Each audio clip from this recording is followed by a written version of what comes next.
been an interesting shift. I think a lot of people would assume like radio is very similar to podcasting, completely different ball game. But for me, the way that I saw the industry going was that, radio, I feel like radio is always going to be around, but it's a little bit more old school. And I kind of wanted to be in something more secure and test myself a little bit more.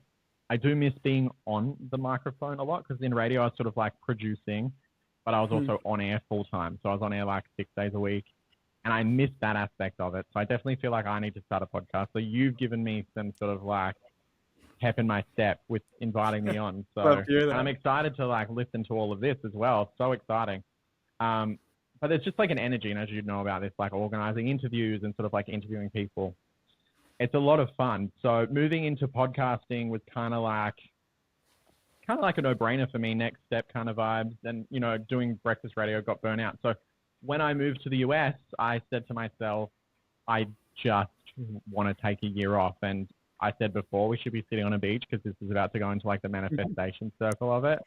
But the way that sort of like my life has turned out, and this might just be like mind over matter, or this just, someone who has very clear goals. I don't know, but I just feel like there's something so much more to it. Like, for instance, tracking back to my story about how I won my green card, I wrote from a TikTok, someone was like, just write in a diary and things will happen. And I was like, yeah, right, that's bullshit. Like, okay.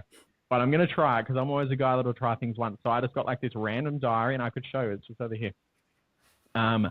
But I wrote, so grateful that I got to move to LA, and then just threw it in my backpack. And then one day when I got that email, I'm like, I honestly kid you not, I read that diary, and on the exact day that I wrote in that diary was the exact day that I got the email saying that I had won the opportunity, or like I'd been selected to be processed for more processing for a green card. I was like, that's weird. That's not how it works out. So I moved to America, and I say to myself, and I just really make clear intentions, because that's something that I've done to sort of help become more of a, not stable, but like, what's the word?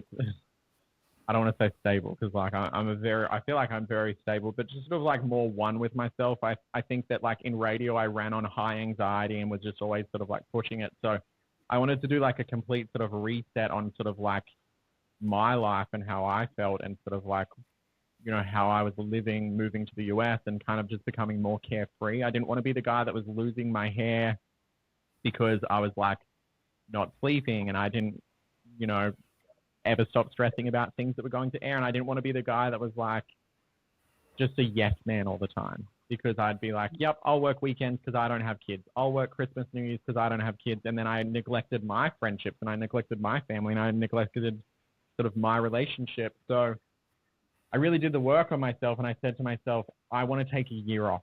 So when I moved to America, fortunately, like with the business that we have and stuff like that, I was able to sort of somewhat do that. But I got bored and I got itchy, and I started applying for jobs. The job market in LA is horrible. So, wasn't sort of getting anywhere. I was kind of like, nope.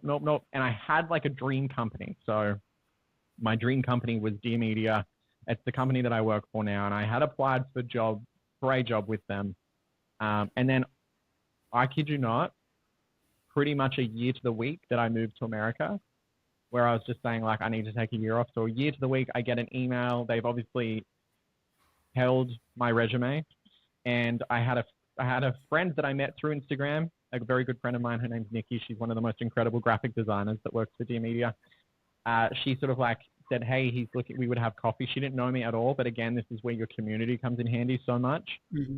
We just met on Instagram, and we would go to coffee, and we just really clicked, and they were looking for a podcast producer, and Nikki was in the building, and she sort of just recommended me. So a year to the day that I moved to America, pretty much, they emailed me and they were like, hey, are you still interested? We know that you've applied for a job probably 6-7 months ago, and we'd like to interview you.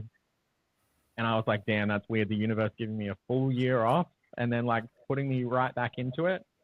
And I actually, it's funny because going through the interview process and stuff like that, just couldn't believe that I was interviewing with the dream company. Like, I mean, Dear Media really is the future of podcasting, just the way they do it and how they do it. And,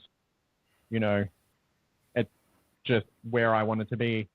And it was funny because when I finally got the job, we sort of met with the owner of the company via Zoom, and his name's Michael Bostic, and he is just probably one of the coolest people in the industry. And what they've done with Dear Media is just like incredible. Like it's very, very admirable, and it's just such a great business to be a part of. And it was such a great business to sort of like watch from the outside. So to be within it is crazy. But I was saying to Michael Bostic, I'm like, don't ever open up your Instagram sort of like DMs from me, because I feel like I sent you one just before I moved to America, and I was like, I don't know you. I don't know, like, like, I haven't worked with, but I've been watching this company from the outside, and this is what I'm so excited to move to the States for, because, you know, there's companies that operate like this and sort of do the work that you guys are doing. And I think, like, when I say do the work that they're doing, it tracks back to, again, what I said about my mum, where I was like, everything I've done in media and sort of creativity was to make my mum sort of like smile. You know, Dear Media is a podcast company developed to amplify women's voices. So to be a part of something like that was crazy. So I got hired, obviously, and I've been working there for a year. And when I say, like, this company feels like a family to work for, like, it really does. I mean, the last couple of weeks I've been through probably some of the hardest sort of like times in my life, with losing my mother very suddenly and having to go back to Australia. And, you know, death feels like a business. But, you know, when I was saying that I have such an incredible community of people, and for the most part, they are people that I've met within podcasting and met within my full-time job at Dear Media, I truly mean that. And I feel like I've never been so supported, not just from people that I work with at Dear Media, but also too, like, talent that I work with and produce. You know, these people have become family. And I think that that is the beauty of podcasting too, because it's like, or like anything in media as well, it is so personal. So, like, you can get to know people really deep, really quickly. And the people that I work with and around and for are all very caring and very honest and very intelligent people. So yeah, to be a part of that. I don't know if I'm answering this question, because I kind of got on like a massive tangent about sort of like how I ended up there. But yeah, that's sort of like how I ended up. And now I've been there for a year and things are going solid, and I couldn't be more happy. I feel like the position that I've landed myself in within podcasting, just I go to the boardroom every morning when I'm like working in office, and I pinch myself looking out at like downtown LA, being like, I'm in the Dear Media offices in Los Angeles. This is my job. This is my life. Like, it doesn't make sense to me. Well, that's amazing. Yeah, so glad that things are working out. You got your dream job in a new city. That's amazing. And can you talk a little bit more? I'm curious, what you're doing for them. So you're a podcast producer, Oh yeah. right? What Yeah. exactly does that entail? Like, what's a day in the life like of a podcast producer? I'm very curious. A day in the life. Well, I do a lot of yapping. I'm Australian, so I yap a lot. And lucky for me, working in West Hollywood, there's a lot of great coffee shops. So we do a lot of coffee walks, which is nice. But the day-to-days, I mean, every day is different because of the talent that you work with and sort of like what they're bringing to the table in terms of what they want to execute. Apologies.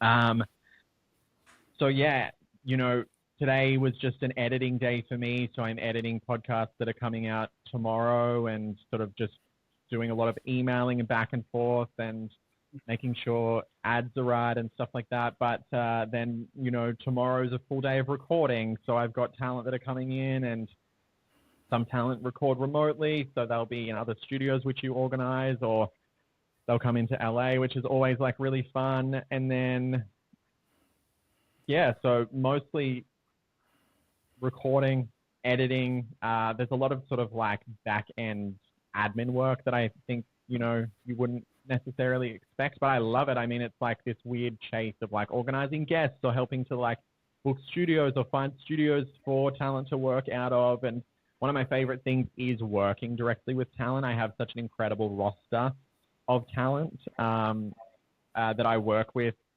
and being able to sit down and help them conceptualize ideas and execute their visions with their podcasts, and helping them grow and sort of like building narratives within their sort of like series of episodes and stuff like that. It's just so much fun. So every day is so different and every day is never the same. You know, one minute you'll be working on a sports podcast and then you're working on a health podcast and then a comedy podcast. So it's like, you know, you're always on your toes. And I think like, again, that's where sort of like I've really benefited from having such a creative circle around me, is that I'm never short of like an idea. I'm never short of like people to reach out to and be like, hey, this has come across my desk. What do you think? Because I know this is like in your area of interest. So yeah, honestly, it's so much fun. I would recommend it to anyone, and I'd be happy to talk to anybody who hears this and goes, oh, that could be the life for me. Like, always happy, because, you know, this industry really has changed my life for the better. And I don't know if I'm answering the question of the day-to-day life, but yeah, No, lots of recording, yeah. lots of editing, I mean, even like filming, cameras, all that sort of stuff. Very creative, very fun.